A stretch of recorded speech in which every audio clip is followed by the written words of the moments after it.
paz do Senhor, Juventude de Cristo! Estamos de volta com mais um Conectados na Lição. Muito bem, estamos de volta com mais um Conectados na Lição. Trimestre novo, e dessa vez nós estamos falando sobre Daniel e Ezequiel, a escatologia na perspectiva dos profetas, e já queremos dar boas-vindas aos nossos convidados. Estou falando dele, comentarista da lição, pastor César Rosa de Mello, seja muito bem-vindo. Também aos nossos representantes da Juventude de Cristo. Estou falando dela, da nossa querida diaconisa Jennifer Belter, seja muito bem-vinda. E ele, que representa os meninos, os jovens, o diácono Vitor Rangel, seja muito bem-vindo. E já queremos também agradecer a nossa liderança pelo apoio à Juventude de Cristo. Estou falando do nosso querido bispo primaz, doutor Manuel Ferreira, também ao nosso bispo Samuel Ferreira, ao nosso diretor de publicações, bispo Abner Ferreira, e a ela também, a nossa querida bispa Marvi Ferreira, a nossa diretora pedagógica. Gente, a lição de número 1 começa muito bem falando sobre o contexto do livro de Daniel. E já queremos fazer a primeira pergunta ao nosso comentarista da lição, pastor César Rosa de Mello. Pastor, o que entendemos sobre exílio babilônico? A paz do Senhor, Tianinha, a paz do Senhor, Juventude de Cristo, Nação Madureira. Quando falamos de exílio babilônico, falamos do período de 70 anos que Deus já havia falado com o profeta que se a nação de Israel não se convertesse, ele levaria ou permitiria que a Babilônia viesse e os levasse cativo. Sabemos que esse período aconteceu a partir do ano 606 a.C., e aconteceu em 3 levas, 606, 597, e consumou-se no ano de 586 a.C., onde Jerusalém foi destruído, o templo foi destruído, e o povo foi levado para a Babilônia e por lá permaneceu cativo. Então, quando falamos de cativeiro babilônico ou exílio, podemos dizer também que foi uma permissão divina, um juízo divino, que quando Deus usa a Babilônia para poder punir a nação de Israel por sua rebeldia, por sua desobediência. Tanto é que quando você vai ler o livro de Abacuque, qual é a grande questão de Abacuque? É justamente essa. Como que Deus vai permitir uma nação mais ímpia que nós nos subjugar? Só que sabemos que Deus é soberano nas suas decisões.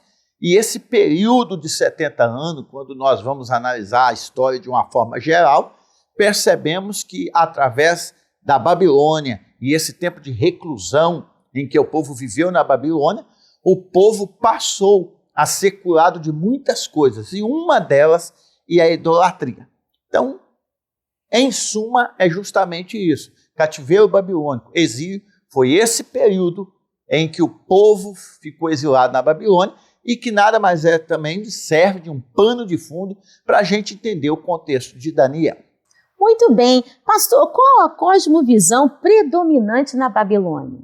Bem, Tianinha, quando nós falamos de cosmovisão, falamos da visão de mundo, principalmente quando nós vamos olhar para a Babilônia. A Babilônia, desde os primórdios, a gente sabe que ela tinha como característica uma religião politeísta. E uma das questões que percebemos logo quando Daniel e seus amigos chegam na Babilônia é que os seus nomes foram mudados. E por que os seus nomes foram mudados? Por um motivo óbvio. Todos os nomes que foram dados a Daniel, a Sadraque, Mesaque e Abednego foram nomes colocando-os ou ligando-os à divindade, no caso Aku, e tantas outras divindades que existiam na Babilônia. Então, se em Israel o nome de Daniel tivesse um significado, lá Daniel já era servo do Deus da Babilônia. Então, uma das questões culturais da Babilônia era muita permissividade, era muita imoralidade, né? E uma religiosidade voltada a vários deuses. Então, Israel teve que conviver naquele lugar, entendendo que, embora eles estavam cativos, mas eles não podiam participar das coisas que ali ocorriam. E isso fica uma lição muito grande para nós. Embora nós estamos imersos em um mundo que apresenta algumas similitudes com a Babilônia, tais como questões culturais, religiosas, nós precisamos entender que nossos modos de viver devem ser diferentes dos adotados da atual geração. E qual é o antídoto para isso? Viver na presença do Senhor todos os dias, escutando a palavra e deixando a palavra entrar na nossa vida. Que Deus abençoe a cada um de nós para que nós venhamos vencer o mundo com suas paixões e concupiscência. Uau, conectou? Lembrando que a Editora Betel disponibiliza para a Juventude de Cristo o PIL, Plano de Incentivo à Leitura, que são subsídios que vão agregar ainda mais os estudos da palavra. E nós estamos aqui com ela, a representante da Juventude de Cristo, diaconisa Jennifer Welter. Seja muito bem-vinda. Jennifer, fala pra gente o que o PIL traz pra gente essa semana. A paz do Senhor, Tianinha, a paz do Senhor, Pastor César, a paz do Senhor, Vitor, a paz do Senhor, Juventude de Cristo. O PIL dessa semana, que é o Programa de Incentivo à Leitura, tem por tema a justiça de Deus, né? Que vem trazendo que a justiça é a qualidade daquilo que é reto, daquilo que é correto. E a justiça é um dos atributos de Deus, né? Deus é justo, o Senhor, Ele ama a justiça.